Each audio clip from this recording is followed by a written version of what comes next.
Hi everyone, welcome back to another video from Wake&Tech. Today in this video we will be learning how to fix Steam application not launching on your mobile device step by step.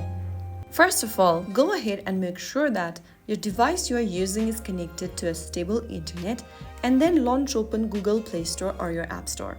Now go to the search bar and type in Steam. Look for the Steam mobile application and open up this info section. If you see an update button right there, tap on update and make sure that you are using the latest version of Steam application. And once you update the app, you can tap on open to launch the app, and that might be able to help you fix Steam app not launching issue. The latest update comes with bug fixes and performance improvement, so once you update the application, that might be able to solve your issue right away. If the problem still persists, the next thing you want to do is to check for your device's system updates. Go ahead and open up the Settings app from your Android or iOS, and then inside the Settings app, go ahead and look for a Software Update button. For iOS, tap on General and tap on Software Update. Look for the software update if there is any one available that is yet to be downloaded from you.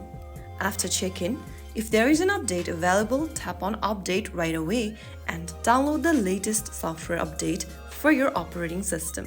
After you update your operating system, this can improve app compatibility and it might be able to fix your issue. If you have enabled any VPN, make sure to disable it temporarily as it might block Steam servers. Also, if you have the battery saver turned on, make sure to turn it off as well. This may also restrict background activity for Steam, so make sure you have turned off the battery saver option.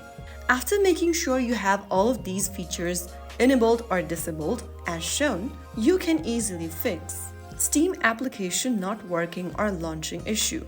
So that's how you can easily do it. If you found the video helpful, don't forget to like, share and subscribe to the channel. I will be back again in the next episode. Thank you for watching.